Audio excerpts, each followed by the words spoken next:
Çünki daimi yediydi deyə ona görə. Fransız mətbəxində də ən çox üstünlük verilir belə şeylərə.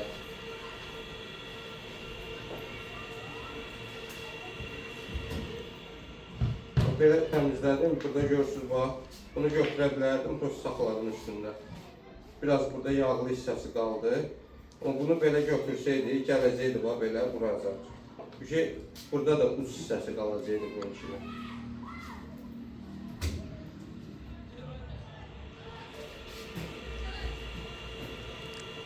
Biraz uzundan götürək, 2 dənə eləyib pişirək.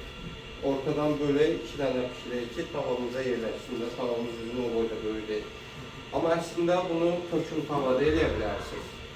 Yəni, belə deyil, tabaka tavası var, töküm tavı ona deyirlər də.